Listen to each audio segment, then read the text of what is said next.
তো অনেকক্ষণ থেকে মেয়েকে খুঁজে পাচ্ছি না, কোথায় গেল কোথায় গেল কেন।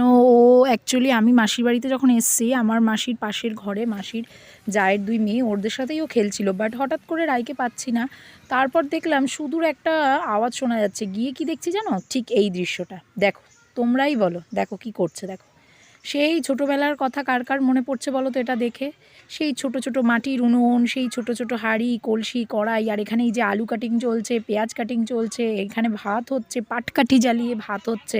একটা আলাদাই যেন, মানে কি বলবো, এক্সপিরিয়েন্স হচ্ছে ওদের কাছে, বিশেষ করে আমার মেয়ের কাছে। কেন আমার মেয়ে একদমই, ও যেইভাবে মানুষ হচ্ছে সেটাতে করে তো ওকে এই মাটির জিনিস, ধান বাগান, এত কিছু তো দেখতেই পাইনি। এই ফার্স্ট টাইম ও এইগুলো এনজয় করছে। আর এই যে দেখো, এটা কি বলো তো? এটা হচ্ছে আনারস গাছ। আমি তো দেখে একদম অবাক যে এখানে আনারস গাছ, মানে আমি ফার্স্ট টাইম আনারস গাছ এইভাবে একদম চোখের সামনে ফার্স্ট টাইম দেখেছি। আর এই যে আমার মেয়ে, হাতে যে একটু কাটা লেগেছে, পালিয়েছে। আর এই যে ধান বাগানের সামনে, এই যে দেখো, এই পোস্টটা মারছি আমি। আর এই যে সুদূর, যত দূর চোখ যাচ্ছে, সবুজ সবুজ আর সবুজ।